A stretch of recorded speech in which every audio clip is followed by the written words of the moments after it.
EOS Luffy at his peak, maximum power Luffy versus EOS Zoro at his peak, maximum power Zoro. How would a fight like that work out in the future? The future of One Piece is coming sooner rather than later. So within the next decade, we are gonna have the story finish, which means that every main character in the story will go full power. We will see everyone at max power, unless of course there's a movie after the story is over, One Piece The Last, which means of course more upscale from then. I'm gonna focus on this topic here because I did a poll a few weeks ago, and I'm gonna focus on the analysis here. No frills, only analysis. I'm gonna break it down into the past, the present, and then the future as to why folks believe what they believe. And here's what folks believe according to the polls I did a few weeks ago.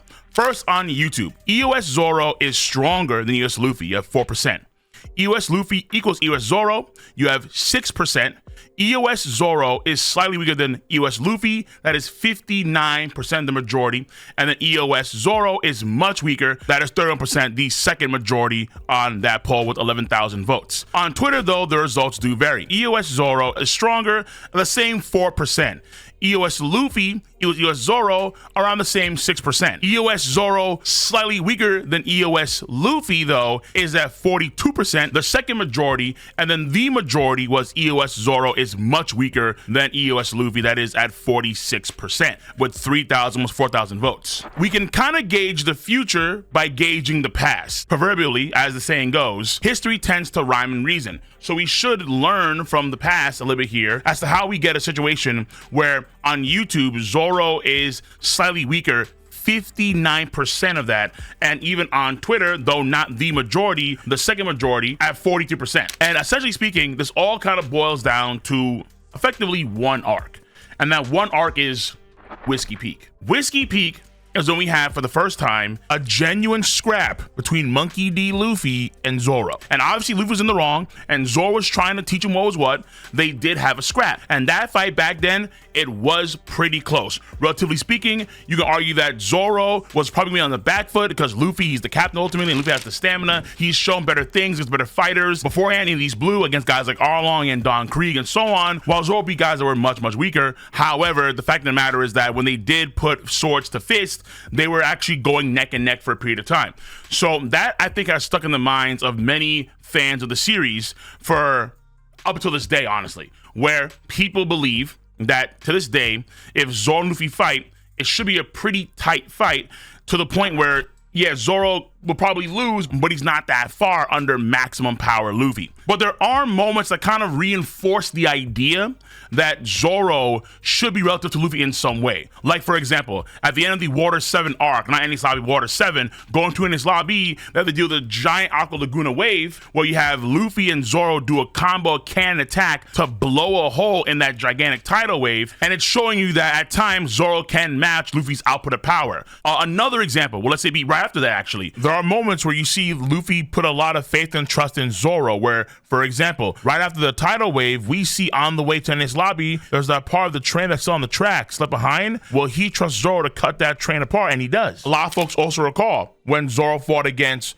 Oars Luffy 1v1, the second person to do so in the arc, where he fought against Oars Luffy to test out his new sword, his first black blade, Metal Shusui. So it's narratives and it's events like that in the pre-time skip that really do bolster Zoro's credibility.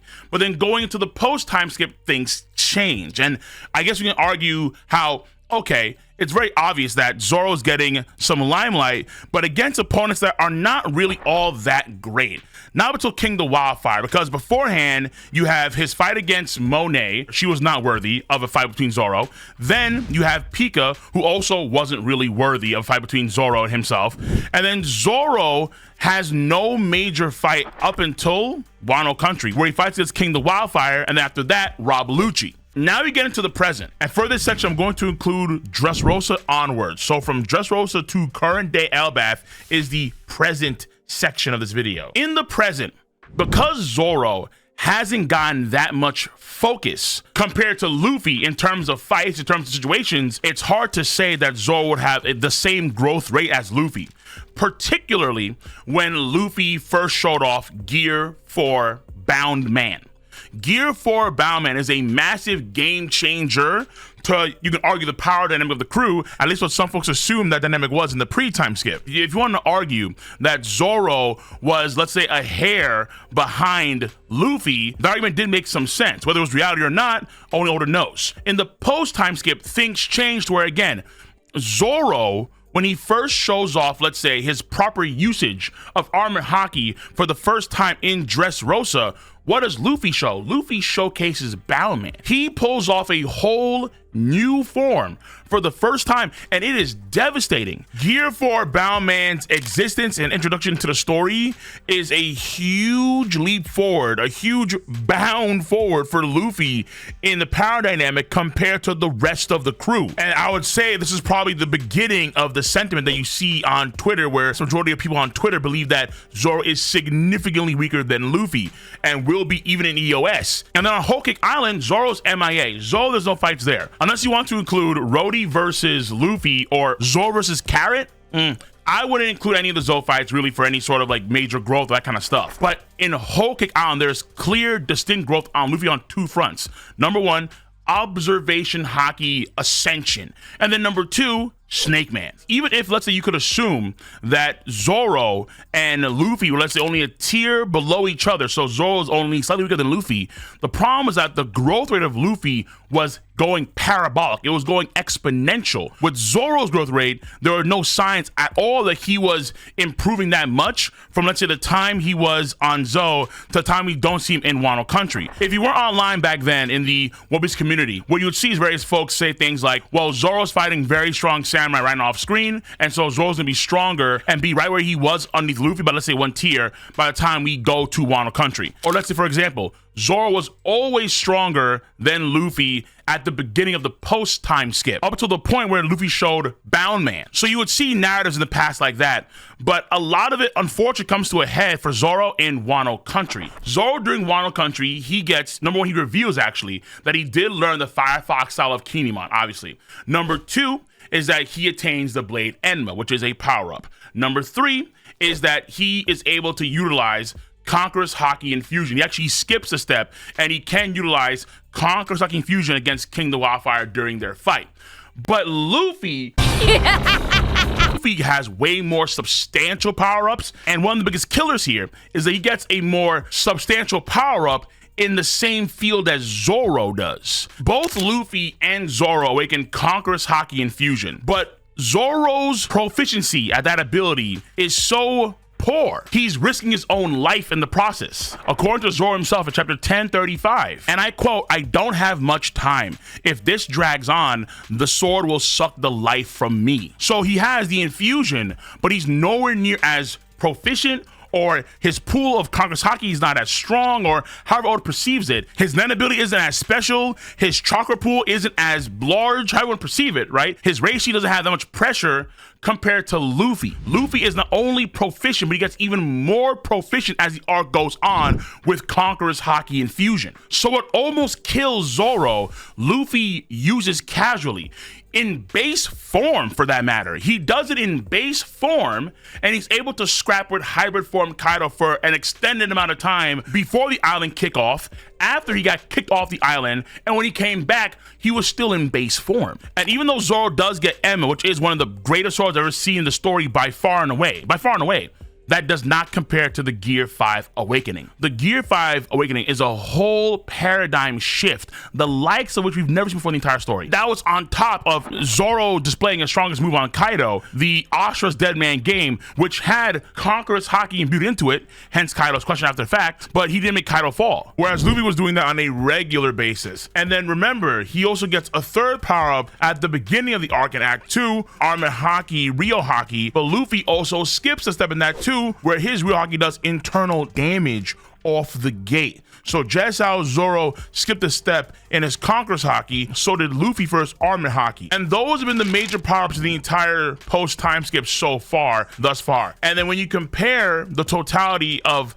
growth between Zoro and Luffy, Zoro has gained a lot of good things for sure. But again, Luffy is parabolic. On Egghead Island, Oda does damn near a 1-to-1 comparison, and he does it via Rob Lucci. Luffy absolutely dominates Rob Lucci. He coast Rob Lucci. But the same thing cannot be said about Zoro. The final attack that Zoro gives to Rob Lucci is still able to stand up. He's still conscious, still active, and Jinbei has to force the fight to end. And now that we know that Zoro did not know Conqueror's Haki in Fusion up until recently on Elbaf did he find out through Gaban, when you double back, it makes it even more damning on Zoro's part because it solidifies the idea that Zoro was trying, he was going all out against Rob Lucci despite his ineptitude with Conqueror's Haki. Let's say in a similar vein as pre-timeskip Luffy, where pre-timeskip Luffy a lot of times was of course trying, going all out, but he did have Haki, let's say calling the Blackbeard and impelled down, where he had Haki, but he didn't know how to really use Haki. In the same vein here as Zoro. So currently, in the now, in present, when you look at the poll results, I would argue that Twitter, the majority of folks on Twitter, are correct, where if Oda continues the trends for the future of the story between Zoro and Luffy as they are now, then there is no chance for Zoro to be just a tier under Luffy, but several tiers under EOS Luffy come the end of the series. The only way that the YouTube poll majority would be on point is if in the future Oda decides to favor Zoro over Luffy in terms of power-ups. The trend that we've seen so far in the story for the post-time skip would reverse in Zoro's favor for future power-ups over Luffy. That would be the future. So now let's get into that. In this arc of Elbaf, Zoro is going to hone, at least he should hone, his Conqueror's Haki infusion. Make that way more powerful, particularly when we have opponents that are pseudo-immortals or immortals, where you need this ability, Conqueror's Haki, in order to do damage, earnest damage, to an immortal. And Zoro for sure has that ability. And then in the process, his overall Haki will improve. It will get more dense or larger, however Oda perceives it again. Let's say potentially more unique abilities if the fire, for example, is unique and not tied to Conqueror's Haki. And of course, new techniques and new skills. Zoro will always get those for sure. And then for the distant future after Elbaf and so on for Zoro, the two main things I think for Zoro would be, of course, his Haki usage, but it would be for sure Black Blades.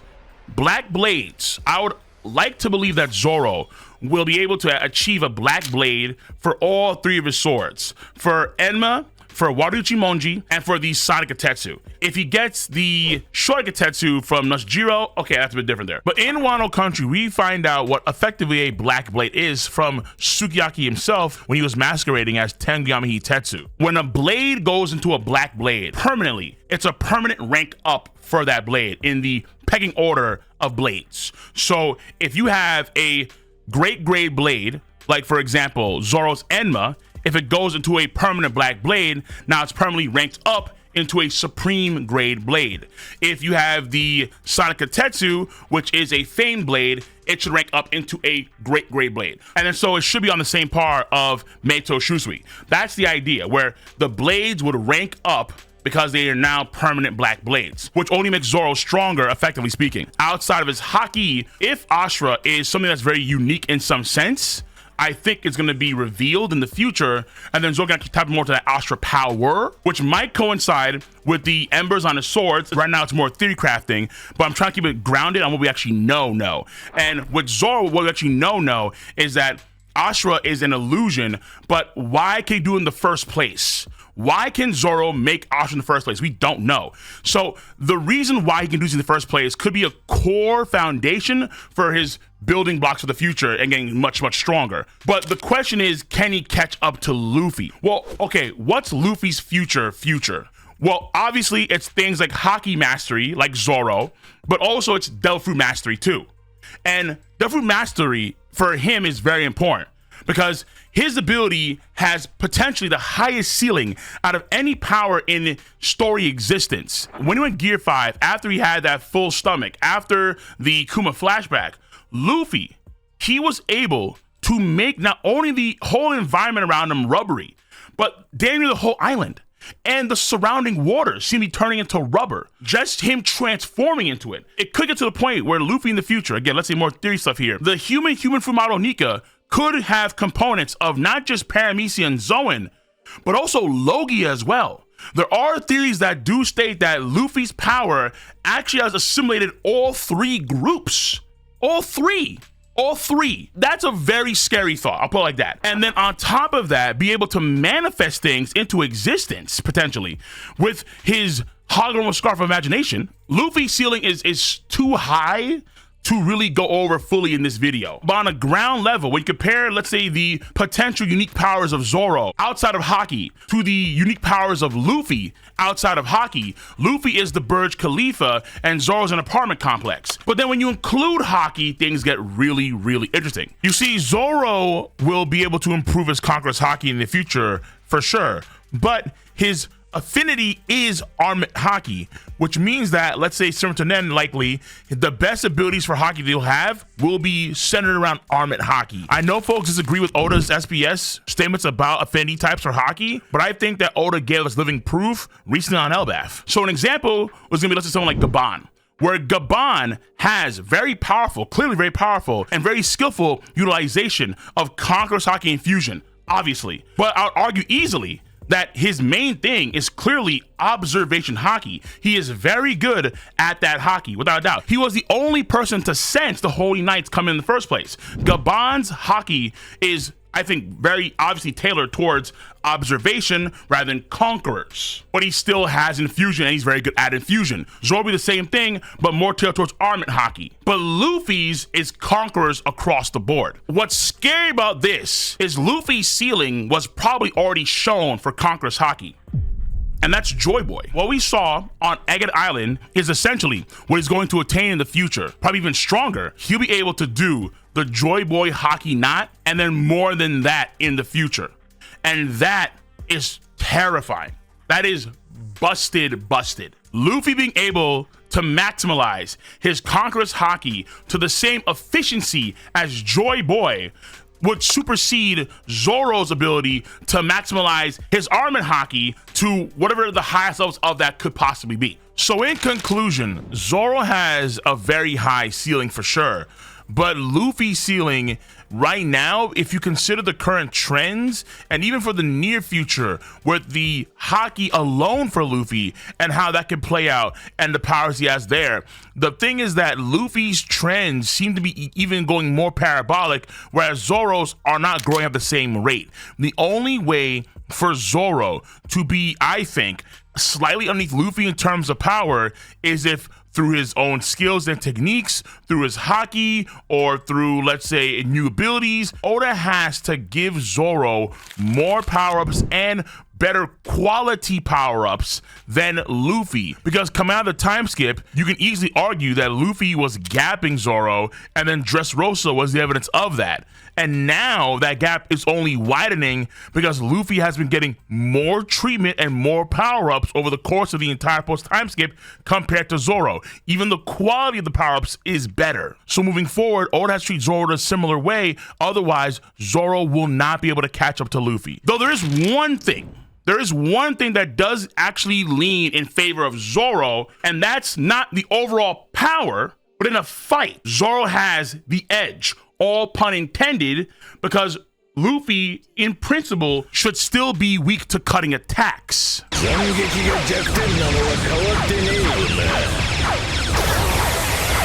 Even though he has the Gear 5 Animaniacs madness going on, he's still susceptible to cutting attacks. And Zoro is very proficient at those type of attacks, obviously. So even though Luffy will, let's say, be overall a lot stronger than Zoro, because Zoro has a Pokemon type advantage over Luffy, you could argue that fight would be a lot closer than you think, because Zoro can actually cut, whereas Luffy can't do cuts that well. But that being said, again, I do opt for the former, where I think Zoro's gonna be nasty as hell, but given Luffy's growth, he's gonna be doing the most unimaginable things we've ever seen in the story. And I'm gonna do videos on each of these characters, kind of going over their max potential. But let me know your stance on the subject matter at hand. If you enjoy your boys' video content, thumbs up, subscribe to the channel, and click on the bell to join the notification squad. I'm gonna catch you guys and gals on the flip side. See you. Bye-bye.